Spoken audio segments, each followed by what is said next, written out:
Bienvenido a los presentes, mi nombre es Pablo Mardones, soy estudiante de doctorado de la Universidad de Chile y trabajo en el laboratorio de microfluídica junto con la profesora María Luisa Cordero. En esta ocasión les quiero presentar sobre el trabajo que estamos haciendo llamado velocidad de gotas cuasidimensionales viajando en microcanales angostos.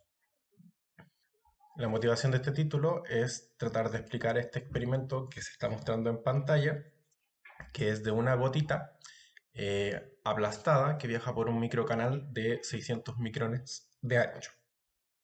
La gotita tiene un radio cercano a los 200 micrones y la profundidad de este canal es de 44 micrones. Así que realmente estas gotas están muy aplastadas, por eso el nombre cuasi bidimensionales.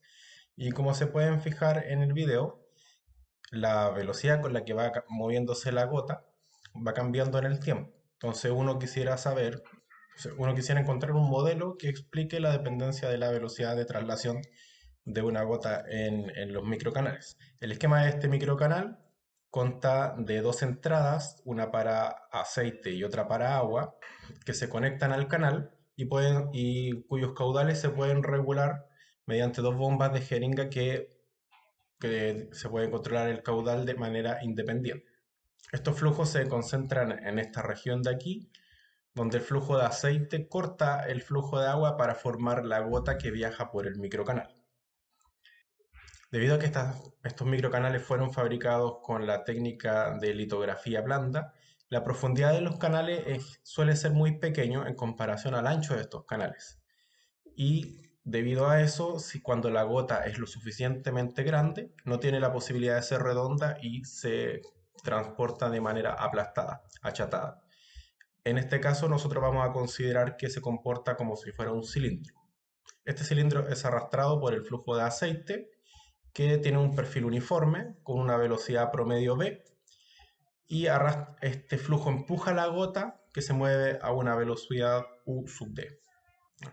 La fuerza de arrastre actúa sobre la cara curva de la gota que está en naranjo, mientras que tiene que existir una fuerza que evita que la gota acelere infinitamente, que es la fuerza de fricción o la fuerza de roce que actúa en la cara roja de la gota, que es la que está en contacto con las paredes superiores e inferiores del canal. Experimentalmente uno cuenta con ese conjunto de datos, pero uno haciendo análisis dimensional, uno puede encontrar un conjunto de variables adimensionales que le interesan. En este caso son 5. Estos son la velocidad de la gota adimensionalizada en la velocidad promedio de la gota, que llamaremos alfa, el, el factor de forma del canal, que es el ancho dividido en la profundidad, en confinamiento epsilon, que es el diámetro de la gota dividido el ancho del canal, el número capilar que compara los efectos viscosos con, con el efecto de la tensión superficial, gamma, y beta, que es la dimensionalización del espesor de la película de lubricación B, dividido la profundidad del canal. Este espesor de la película de lubricación se encuentra entre la parte roja de la gota, la parte plana, con las murallas superiores e inferiores. Para modelar o encontrar el comportamiento de la velocidad de una gota, primero vamos a considerar que estos experimentos ocurren a bajo número de Reynolds y por lo tanto los efectos inerciales son despreciables. En ese sentido, uno puede decir que la suma de las fuerzas suma cero, es decir, la fuerza de arrastre más la fuerza de roce. Si logramos modelar estas dos fuerzas, entonces de la condición de equilibrio podemos encontrar la velocidad de la gota.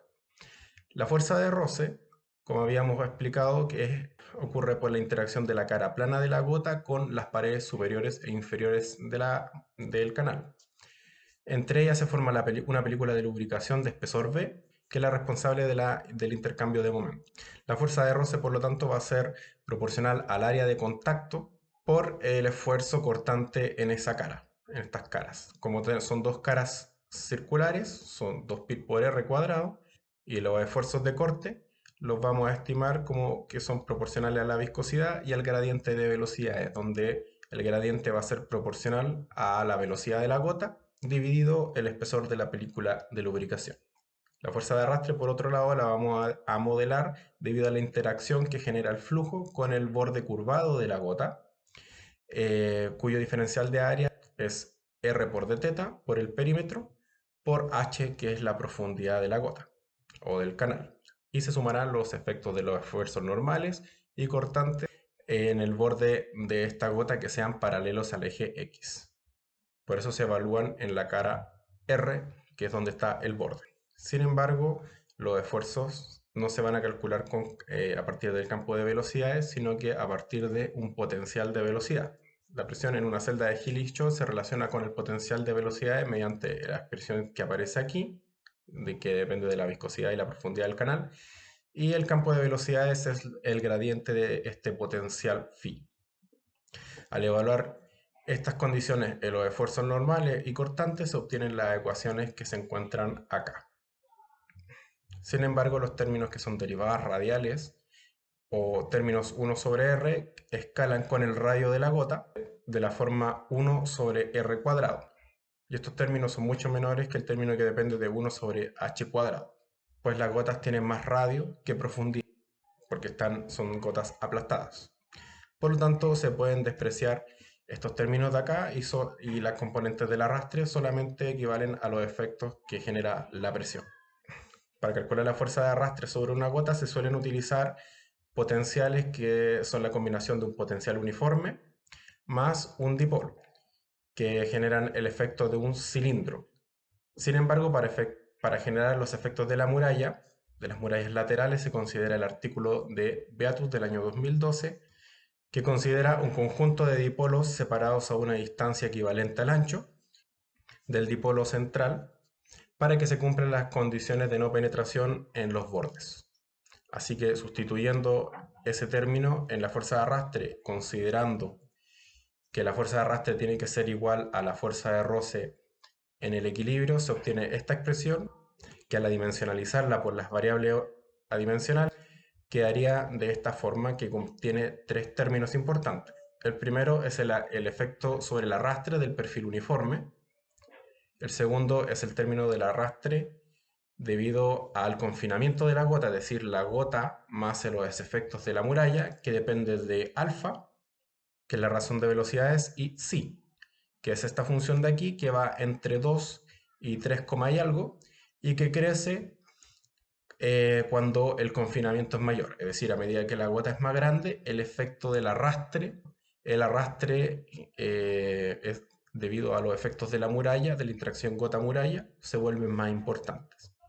Y estos deben ser igual al roce, que depende de la relación de velocidades y de la película de lubricación. Esta fórmula de aquí se puede utilizar, por ejemplo, para despejar beta y estimar un espesor de lubricación.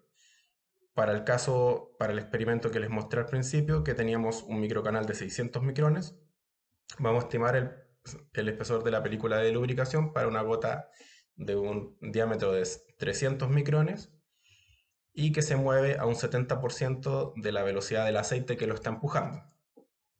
A partir de ello, la fórmula deduce un espesor de lubricación de 6,4 micrones, lo cual coincide con el artículo publicado por Chen el año 2015, que dice que estos espesores de lubricación van desde las décimas hasta las decenas de micrones.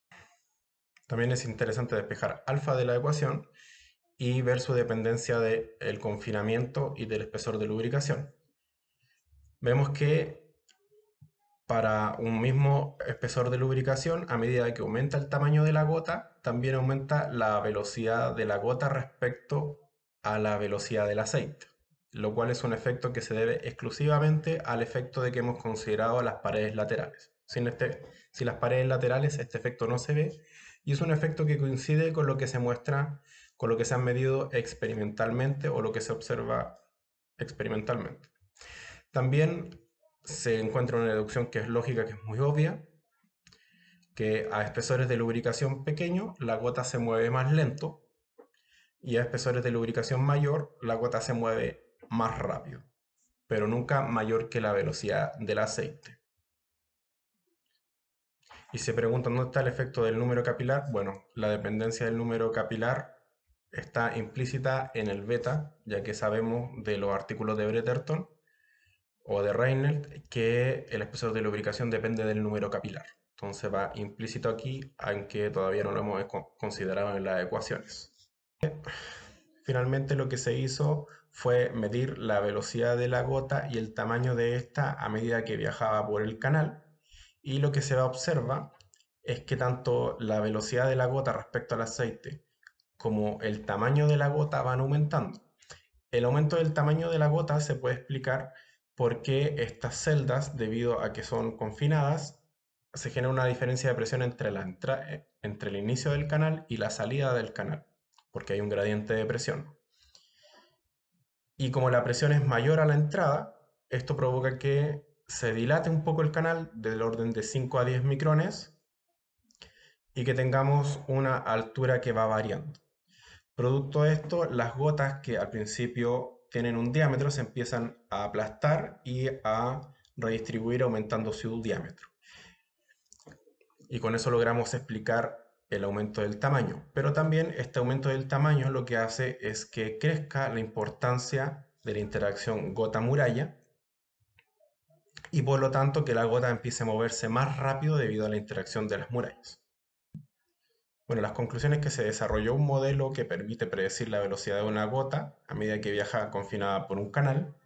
Esta velocidad depende fundamentalmente del espesor de lubricación y, de, y del tamaño de la gota, pero también el tamaño de la gota depende del confinamiento y el espesor de lubricación depende a la vez del número capilar. Sabemos que mientras más delgada es la película de lubricación, más lento viaja la gota, y que mientras más grande es la gota, mayor es el efecto de las paredes y por lo tanto la gota tiende a viajar más rápido.